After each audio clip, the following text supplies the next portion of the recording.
The following program may contain coarse language, violence, nudity, mature subject matter, or scenes which may not be suitable for all viewers. Viewer discretion is advised. All Hit Radio.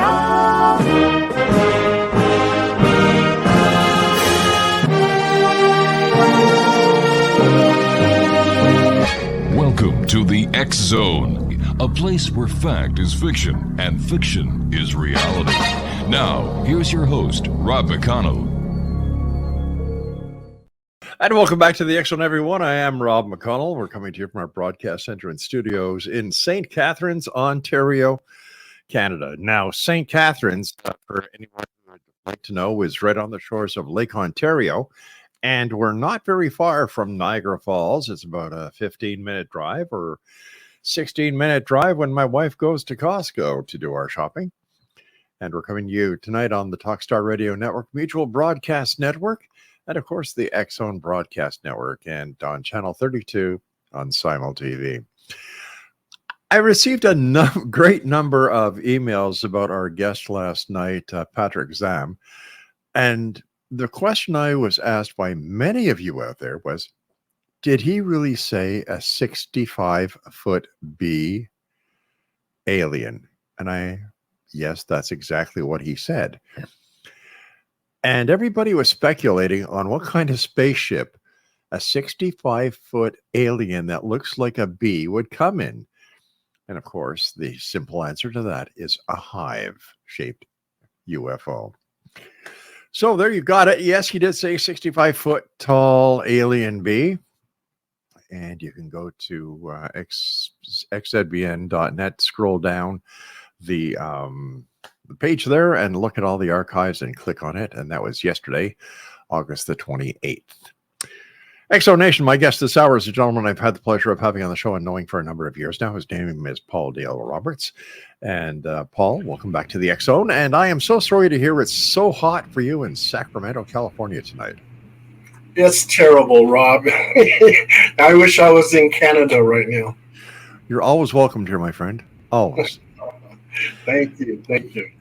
Paul, up here in Canada, we have homeless problems. Do you have that in Sacramento, where they just pitch tents wherever they want and defecate on the streets and use and abuse the system? I just did a Dunkin' run this morning, and the Dunkin' Donuts is right next to a field, and you see all these tents. The homeless problem here is terrible. Yeah. And then, of course, if you see Los Angeles, I mean, it's tent city all the way down these different boulevards. It's horrible. And I understand in New York City, they're really getting ticked off there because people are crossing the border, and the state of Texas is busing them up to New York City, the migrants, and there's no place for them to stay. Where was it? In Staten Island, I believe. No, can't be Staten Island, because Staten Island is where the Statue of Liberty is, right? It's a small borough. And the borough president and all the occupants are really upset because they're just the authorities wanted to put these migrants into a closed school, and that really upset the people to the point where the mayor, I believe, took them out, but got a court injunction to put them back in, and it's causing quite a chaos. I know here in St. Catharines, as well as throughout the rest of Ontario, we are having the same problems, and there's we're noticing a steep incline in fentanyl and other narcotic use, and I don't know what's going to happen. Paul, do you have any ideas? I have no ideas, but it's funny that you would mention about the homeless, because one of my most recent cases was a lady who lives in a home, and right beside her house is a creek, and it's called Banning Creek, and the homeless were camping out in this creek, and a lot of them died at the creek. Heart attacks. Really? Yes, heart attacks, fentanyl use, and everything else. I mean, drug use. And she was telling me that the creek was very haunted. And sure enough, we did an investigation at that creek and got EVPs, electronic voice phenomenon, And so that creek was haunted by the homeless. Have you ever heard of a creek being haunted before, Paul? In my investigations, and I've been on over about 2,000 investigations, there's areas throughout the world. I mean, like there's this granite quarry is haunted because miners were injured and died there. Creeks haunted. We had Gerald and Charlene Gallegos. They were serial killers, and they would kidnap these women and kill them and dump them by the creek. The creek itself, people have seen apparitions. Ghost hunters who have been there have gotten EVPs, including myself. I've gotten EVPs. So yeah, lakes right now, they a lot of ghost hunters are very attracted to Lake Lanier. Now, where is that? Lake Lanier is, I believe it's over in it's over in Arizona. Okay. And what am I saying? I got it confused with something else. I'm sorry, but no, it's a reservoir in Georgia. It's in Georgia, and Lake Lanier has all kinds of paranormal activity over there. Swimmers and fishermen who go to that lake say that there's these ghostly lake arms or hands that grab them and try to bring them underneath the water to drown them. So that's one of the things that's going on. They had this Lanier Lake boy that walks around by the lake, and he has a sinister smile. They have another thing called the Whisperers, and these are entities who call your name, but they whisper your name, and they try to entice you to go into the forest to do whatever, I don't know, to make you disappear or whatever, So, and also too, they have the Lady of the Lake or the Lady in Blue that's also seen by the lake. So there's a lot of people who have died at Lake Lanier. I think something like over 300 people. Holy cow. Yeah. And so that lake is very haunted, and a lot of ghost hunters are very much attracted to that lake and have been doing their investigations over there and stuff like that. They even have a cryptid. They have a Lanier Lake giant catfish that swims around there on the lake. So, yeah. Paul, you were saying that some of the people actually feel hands pull them down under. How can a ghost have a physical arms if you can't see them, or you don't get full-fledged apparitions when you're doing the investigations? Unless, like Einstein was saying, E equals MC squared. Yeah.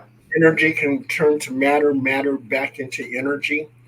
And perhaps because some of my investigations where they said that the ghost touches them, they feel something actually touch them, like a full hand, being scratched and everything else. So I think somehow they can materialize to a certain extent to be able to touch you and to scratch you and stuff like that. So that's my theory on it.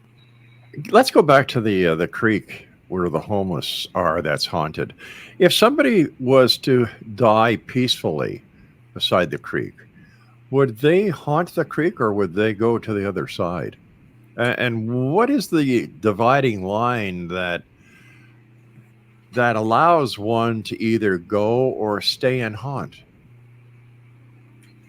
From what I've seen from my investigations, that if they go into the light, they never come back. So in a lot of my cases where I'm blessing the home and I'm telling the entity to go into the light, if they go into the light, the occupant of that house will tell me that ghost is gone. It seems like they never can come back. They're in that dimension and there's no way out. So yeah, it's in those type of situations, especially when I do a blessing in the house on something demonic, I say they don't go into the light, but I tell them to go to wherever they came from. And I usually ask for God's angels to, help me in sending them to the light or sending them to a dark place where they came from, like a demon or something like that. So, based on your many years of expertise as a paranormal investigator and a ghost hunter, Paul, why would a ghost rather stay here than go to eternity and live in bliss, or where they don't have to put up with the crap they do here? Yeah. Let's say like a grandmother dies. Okay. Right. And her granddaughter is having a baby. And she passes away, but she knows that her granddaughter is pregnant. So she wants to stick around and be an angel to that baby. She doesn't want to go into the light. I see. Or they have unfinished business, so they don't want to go into the light. So in some of my cases, I had this one case where the ghost didn't want to go into the light. I said, go into the light. And on the EVP, she basically said, no, I don't want to. And I said, why don't you want to go into the light? Yeah. And she says, I'm protecting my daughter. Oh, I see. Oh, okay. And it was a confidential case, but in that case, and I'm not going to mention any names, Understood. but the daughter had an abusive husband. Ooh. So this ghost, her mother, didn't want to go into the light. She wanted to watch over her daughter because of the fear that her husband could do something physical to her and harm her. Paul, stand by. We've got to take our first break. Exo Nation, our guest this hour is Paul Dale Roberts. And you can find out more about Paul on Facebook just by typing in, once you get to facebook.com/Paul Dale Roberts. This is the X Zone. I'm Rob McConnell. Paul and I return on the other side of this break. Don't go away. Paul Dale Roberts is our special guest on Facebook. Paul Dale Roberts is the way to find out all about what this gentleman is up to. And Paul, how many, you said that you've done over 2,000 cases? Yeah, over 2,000 cases, almost like 2,500. And I started back in 2006. Yeah, and I just recently got another book out. Can I show it? Oh, sure, please. Okay. That's my latest book. And a little, yeah, you have to wonder. People like from the ancient aliens. But can you read the title of your book? Oh yeah. It's HPI. HPI. The Truth Is Out There by Paul Dale Roberts. Yeah. What's it all about, Paul? It's all about my latest investigations. I get a lot of calls on the paranormal hotline, and if there's anybody out there who's close to me and they want an investigation, I'll give that number out. It's 916-203-7503. So I have stories that people, they call me from different states and the experiences that they had. I put their stories in there, my investigations, research I've been doing. So many things going on, and we're getting so close, it seems like, to disclosure, because now it seems like, that a military intelligence officer, David Grush, the whistleblower, he came out and says Congress is being kept in the dark, that we do have crashed UFOs, we have alien bodies and everything else. And then Congress is like looking and saying, well, where's the proof? Where's these bodies? Where's these? Exactly. Yeah. Where's the debris and everything else? Well, since I was in military intelligence myself in the Army, when those 6 photographs came in that I saw, and I was a 97 Bravo intelligence analyst, the 6 photographs that I saw of various UFOs taken by our reconnaissance satellites and our reconnaissance aircraft, those photographs on the back of them said intelligent movement. Those photographs, I couldn't steal them because I would go to jail. I would be at Fort Leavenworth. I couldn't make a copy of it because, again, I would go to jail. But testimony such as the information that David Grush put out is considered as evidence. If it was a murder trial and he says, yeah, I saw Joe Blow kill Jane Doe, well, that would be evidence. That would be his testimony saying that he witnessed a murder. So he can't produce the bodies. There's no way he could sneak a body out of a military installation. He can't take out alien debris from a spacecraft. So yeah, they'll never actually have that type of evidence. Something that I found rather strange was whenever somebody in Congress hit him with a question that was to prove his point, he said, well, I'd like, basically, I can't talk about here. I'll talk about it in a secure setting. Well, wait a minute, guy. If you want to come in front of Congress, in front of the American public and talk, in an open forum on television, why would you do that? Why would you say, oh, I've got the evidence, but I don't want to tell you? Wasn't he there to expose and to show there, or to tell the people what he saw? So why the secrecy? Yeah, that frustrated me, Rob. Yeah, that's exactly what you were saying, that he was saying. That, yes, I was totally frustrated with that. It's like, okay, you want to bring this out to the public. You want to bring out a disclosure. Well, do it. You don't need to take someone into a private room and talk about it. Yeah, I don't know why he did that. That was very confusing. And it's funny, here we are, 3-4 weeks later, and you don't hear about anything anymore. You don't hear about David Grush. You don't hear about anything. And I'm sure it's rather frustrating for people like you who investigate these kind of phenomena to finally believe that disclosure is so close, and yet the closer we get to disclosure, it seems the further we get. Yeah, it is very frustrating. And then I've been really paying attention now, because India sent out that moon rover. Yeah. And there was a lot of things on the moon that looks like artificial structures. Like they have a 3-mile tall artificial, well, it looks like an artificial spire. If it's 3 miles tall, that's very high. Why hasn't anybody been to that part of the moon to find out what that structure is?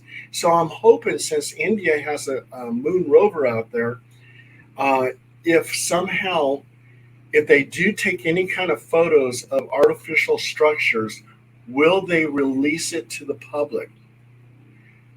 Will they take a different step than what the United States does? Because I think the United States covers up a lot of photographs from the moon and what they've captured on there. So, yeah, I'm hoping India will release anything that they discover out there.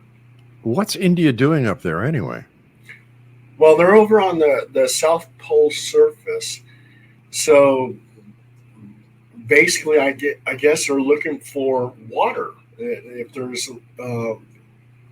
water areas on the moon, and they believe it would be by the South Pole. The fact that the United States is very tight-lipped about what it finds and what it doesn't find, could that be part of national security, because they don't want the other countries to know, especially the countries that are not friendly to the United States, want them to know what they're up to? That's very possible. I guess, like, if India released anything that would be mind-blowing, you would be afraid that another country would jump on it. And I don't know. So yeah, it seems that way. When it comes to moon real estate, is there any way that another country could actually claim the moon as its sovereign territory? I believe that, like China, when they get to the moon, they'll probably try to do that because they seem like they want to buy up everything. They want to buy up things right here in America. Yeah. So, and I heard that they now own Burger King. So it's like, yeah, it's very possible. I mean, it'd be very territorial. And yeah, when Russia probably will make a claim somewhere on the moon, if not the whole thing. So does that mean when we go to Burger King now we're going to get a set of chopsticks with our every meal? Probably. Oh my! I'm probably going to get into a lot of heck for that one. But what the heck? Hey, freedom of speech, freedom of the press. Yeah. In your opinion, of the 2,500 paranormal investigations that you've done, what, in your opinion, Paul, is the most interesting investigation that you and or your team have done, and where? Well, we did Skinwalker Ranch. We did Area 51. I thought those were really interesting. Skinwalker Ranch. I don't know if I discussed this before, but anyway, when we went there, we went to the Utah Valley, and that's where Skinwalker Ranch is. We didn't go to the actual ranch, but we were in that valley. That whole valley is known to have paranormal activity. When we went there, there was this major storm that was happening in Utah. And I had two investigators with me, and I saw something that I've never seen in my whole life. But during that storm, it seemed like the clouds just kind of opened up and outshot this ball lightning. And when it hit the ground, it just like exploded into like different sparks and stuff like that. So I saw that, and that's a natural phenomenon. But then we also too heard this crazy sounding screech. And I had my recorder on, but the storm was so heavy, the only thing you can hear was the pitter patter of the rain. The next day, one of the investigators had pneumonia. And so we had to go all the way back. We wanted to, originally our plan was to stay up there for 7 days. But she was so sick, so ill, I had to drive her back home. So, and that was the end of Skinwalker Ranch. But I thought it was just very interesting, that screeching sound that I heard. I've never heard, and I've worked for Department of Fish and Wildlife, so I'm very familiar with different animals' sounds. Right. The screech was something like I've never heard before. It was just so bizarre. As someone who worked for Fish and Wildlife, have you ever had any run-ins with Bigfoot? A lot of the hunters that I've talked to, there are some hunters that make claim that they've seen Bigfoot. And this one hunter told me that his partner came across Bigfoot and shot it, and it blew up into sparks. And that tells me right there, if something like that actually happened, that means Bigfoot is probably an interdimensional type being. It can go from our reality into its reality. It can go from matter into energy, energy into matter. If that story is true. And that's what he claims, and there was some hunters that I talked to who make claim that they came across Bigfoot. They've actually seen it, or they've seen a nest that Bigfoot created. They've seen some high branches that were broken off. And when I did my investigation over Mount Shasta, we did the wood-on-wood type communication that Bigfoot is famous for. So as I hit this tree 3 times, I get a rock thrown into the creek 3 times. Well, the investigators were right next to me. I know they didn't throw the rocks in there. A bear can't throw a rock into a creek. Right. But it was like an answer to my wood-on-wood. So I hit that tree 3 times, and I get a rock, 3 rocks, thrown into the creek 3 times as a response to my calling. Fascinating. Paul, stand by. We've got to take our break at the bottom of the hour. Exonation Paul Dale Roberts is our special guest. And if you'd like to find out more about Paul and what he's doing, visit him on Facebook, facebook.com/Dale, Paul Dale Roberts.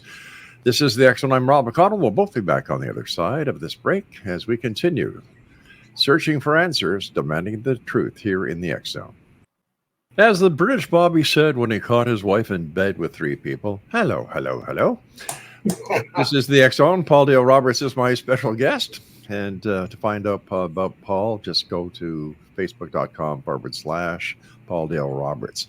Paul, we before we were talking about your adventures in Skinwalker Ranch, and then we went to Bigfoot, but you also mentioned that you went to Area 54. What was that like? Area 51, I'm sorry. Area 51 was very interesting. I brought 3 investigators with me. When we got there, the Alien Inn, which is near Area 51, the people that own it were very nice. They allowed us to go ahead and set up our tents right in the parking lot. So that we had that going on. And then later on, they took their ATVs. We followed them to an abandoned village by Area 51. And they didn't know why the village was abandoned, but they said it was very haunted. And we did get some EVPs, so we did a little ghost hunt there. Right. And all night long, we looked at the night sky. 2 of my investigators claimed that they saw like starlight type UFOs making erratic type movements. I didn't see it. When we went to the gate of Area 51, and if you cross over that gate, you're in trouble. You'll be arrested or whatever. But as I was using my binoculars and looking on the hillside, I saw this gentleman, a soldier, wearing camis. I think he was a soldier, wearing camis, looking at me with his binoculars. And as I was watching him, then he took his rifle, and I believe it was a sniper rifle, and he started pointing it towards me. And I'm looking at my binoculars, and I go, oh, wow. I said, we have a gun pointed at us. I said, we need to get out of here. One of the investigators didn't want to leave. We were also we were working with this UFO group, and they told us to go ahead and get some soil samples. So we did. They analyzed it, and they said that the soil was eradicated. And also, we found these little tiny wires in the soil. And I have no clue. They didn't have any clue why there would be like little wires in the soil. So now, these samples were on the public side of the fence? Yeah, on the public side. Yeah, not inside. Or I probably would have been shot by that sniper. But glad you made it. But as we were driving out of there to the investigators, and I'm looking straight down the road. I'm not looking to the side here. I'm not driving crazy like that. But they claim they saw a UFO on the hillside. I didn't see it. Okay. And when they tell me things like that, if I didn't see it, it's like I'm really bummed out, because they looked very sincere, and they said that they saw a UFO. Okay. They didn't take a picture? They had their cameras. They were snapping pictures, but they didn't capture anything on the camera. They said the UFO was too fast. So we also, did 2 interviews at the Alien. And we talked to this one gentleman who claimed that he at one time worked at Area 51, that they would escort him in a bus with blackout windows to Area 51. What was really interesting about this gentleman, he said that Bob Lazar, he actually seen on the bus, and that Bob Lazar was actually dropped off at S4. And he was taken to another location at Area 51. So he said Bob Lazar says that he worked at Area 51. He did. And then another person that we interviewed at the Alien was this woman who claimed that there's lot of sonic booms that go on. Okay, Mhm. that's natural. They got experimental aircraft, Yeah. but also too, she saw like a craft that came to her eye level, and there was a pilot in this little globe type enclosure, Mhm. and he waved at her, and then zipped up straight into the sky at an incredible speed. And she claims up and down that this actually happened. And that was my experience at Area 51. So where's your next adventure? Um, well, I've been, as you know, I think you know, I'm also to the location scout for Northern California for Ghost Adventures. So I've been working on cases for them, and Mhm. I've got them a case at the Rudolph Valentino house. Rudolph Valentino, the actor. The house is over 100 years old on Roosevelt Street. So, Ghost Adventures, if you see them on that episode, that case came from me. And then also, too, the Bodie Hotel, which was actually moved from the town of Bodie. The town of Bodie is very, very haunted. I've actually been to Bodie. We Right. got all kinds of evidence over there. And they actually moved the Bodie Hotel into a different Mhm. little town, and so they're working on that case too. So I've been doing that. Um, as for the investigations I've been doing, we did a demonic case in Galt. Um, this gentleman who lived in this house in Galt was possessed. Um, he says that this entity messes around with his neck and squeezes it and all kinds of stuff. Um, when I do cases where I bless a house, I also too do a basic form of exorcism, which is a full submersion baptism. When I first started doing this, I doubted myself, but it seems like I'm about 80% successful in blessing homes and getting attachments, demonic attachments, off people by doing full submersion baptisms. So I did a full submersion baptism on him, and he says I was successful, that the demonic entity is gone. Um, I had another case where I wasn't successful. I did a full submersion baptism on this lady named Vicky in Calistoga, California. And she claims that three incubus have been attacking her. Mm. I didn't find any evidence of any type of haunting. She had me give her a full submersion baptism, which I did. And everything was okay for a couple days. Then she contacted me and says, they're still here. So that was one that I'm not successful with. And so what I did was I sent her over to the church, and the church is handling it now. Paul, Um, why is it that some people have these encounters and other people don't? Some people have demonic encounters, other people don't. Some people require an exorcism, other people don't. How come there's no set benchmark about who gets what, when, where, and why, and how? just like all these investigations I've been to, and I've seen some crazy things, Rob, especially in my demonic cases. Hmm. And nothing ever bothers me. I don't get possessed or anything like that. So um, I'm not sure. Sure.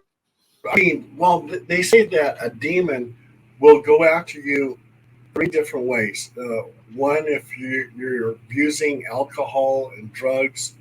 Second thing, if you're weak minded, you have some kind of mental issue going on, they'll attack you. And if you're having very bad moods where you're depressed all the time, uh, you could be attacked by a demon. So those are like three ways that a demon can attack you. And well, I'm not depressed, so I don't Yeah. have that problem. And I don't think I have any mental issues. So I don't drink. I don't take drugs. Right. So So you're safe. yeah. So basically, yeah, because I've been on a lot of demonic cases, and they don't get attached to me. So. We've got to take our final break. Paul, stand by. Exonation. Paul Dale Roberts is our special guest this hour. Go to facebook.com/Paul Dale Roberts. And all the information about the great work that this gentleman does is right there for you. And also, if you would like to talk to Paul about a paranormal case, Paul, I believe the number is, I wrote it down fast, so please correct me if I'm wrong, 916-203-7503. Excellent. We'll make sure that everybody gets that as well, Paul. Paul Dale Roberts and I return after this very short break. So whatever you do, don't go away. I was speaking to Steve Turner, the CEO of Simul TV, just the other day, and he was telling me that Simul TV is now available throughout Africa on Ethiopian telecommunications, where 78 million people now have access to watching Simul TV. And for more information on Simul TV, www.simultv.com. Paul Dale Roberts, welcome back, my good friend.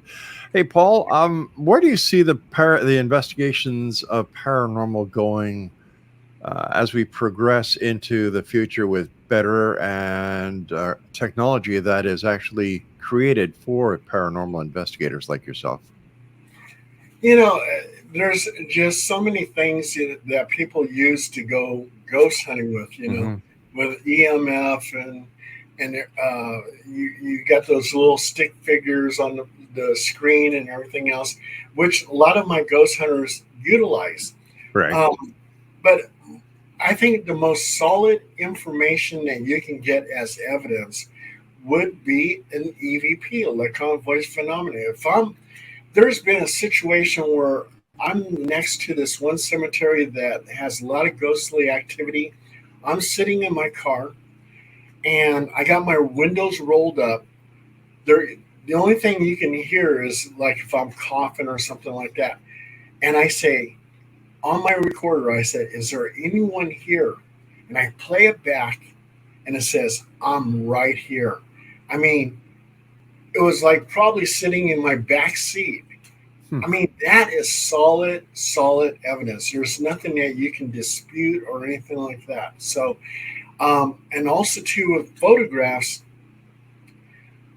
if you can get certain things, okay, one of my cases was this ghost named Emily, and she was known to drain the energy from the occupants of the house. And one of my investigators said, Paul, he goes, I need to sit down. He goes, I feel drained. And I said, I wonder if Emily's doing that. So, and this was great evidence. I'm about to tell you. I said, Emily, if you're listening to me, kiss him on the mouth. And I take a picture, and sure enough, there's an orb at his mouth. Wow. And then I said, Emily, if you're listening to me again, I had two other investigators with cameras. I said, sit on his lap. I snapped a picture, my investigator snapped a picture, and we get an orb hovering over his lap. And I said, now that is evidence. That's the kind of evidence I want. So when I go to an investigation, I'll do something as simple as I'll put my hand on the wall, and I said, if you're listening to me, appear by my hand. And Rob, if the house is haunted, sure enough, I'll get an orb on my hand. I have photos showing that. It was like, wow, that's amazing. That's the kind of evidence I want. Hey, Paul, as what happens every time you're with us, time goes by so fast, my friend. First of all, thank you so much for joining us. And I look forward to the next time that you're back with us here in the X Zone. At X Zone Nation, if you'd like to get more information about Paul, go to facebook.com/PaulDaleRoberts.com or give a call to 916-203-7503. That's 916-203-7503. Paul, take care of yourself, my friend, and happy hunting. Thank you so much, Rob, for having me. It's been a pleasure. Take care, buddy. And X Zone Nation, I'll be back on the other side of this short break as we continue talking about UFOs with Jeff Krause. He's a member of MUFON, and we're going to be talking about things that fly in the sky at night. And I don't mean witches, mother-in-laws, or... Did I just say mother-in-laws? Yeah, I did, didn't I?